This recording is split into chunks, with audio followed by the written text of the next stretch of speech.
Ça a été donc de mettre au point des modèles cellulaires en 2D ou 3D afin de tester l'efficacité de nos actifs cosmétiques. En panne de candidats face à des postes à pourvoir, l'industrie pharmaceutique va jusqu'à l'université pour rencontrer étudiants et demandeurs d'emploi. C'est l'objectif de cette journée d'information. On va avoir la start-up, donc comme Diameo. On va également avoir des plus grandes entreprises, des plus gros groupes comme Catalan ou Roche. C'est vraiment très varié au niveau de la chaîne de valeur de la représentation de l'industrie pharmaceutique. Et les débouchés sont vraiment très très divers. On s'occupe de ça dès la deuxième année, de présenter en fait les différents débouchés à nos étudiants. Il y a ce que tout le monde visualise assez bien, c'est de travailler à l'officine. On manque de personnel dans les officines, donc c'est toujours un débouché qui est très intéressant.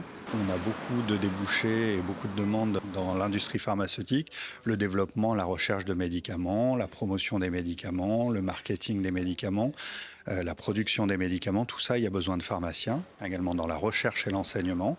Et puis un autre débouché, c'est celui de faire l'internat. Et donc ensuite, après votre internat, vous êtes pharmacien soit à l'hôpital, soit dans le privé en ville. Les cabinets d'analyse que l'on a en ville, ce sont souvent des pharmaciens qui sont à leur tête. D'autres cursus peuvent conduire à l'industrie pharmaceutique. Moi, mon cursus, il est en biologie. J'ai fait licence, master biologie avec une spécialisation dans les neurosciences et un diplôme de doctorat en biologie santé, toujours dans le secteur des neurosciences. J'ai eu l'occasion de travailler avec des gens dans l'industrie pharmaceutique au cours de ma thèse.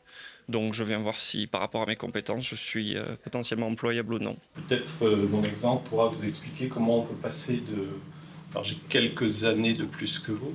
Comment on peut passer d'une activité de laboratoire à des fonctions plus administratives et en lien avec les autorités sanitaires du pays. Au début, ça a été quand j'étais en PACES. De base, je voulais pas forcément faire pharmacie. Et en redoublant, je me suis dit que j'allais tenter l'aspect pharma.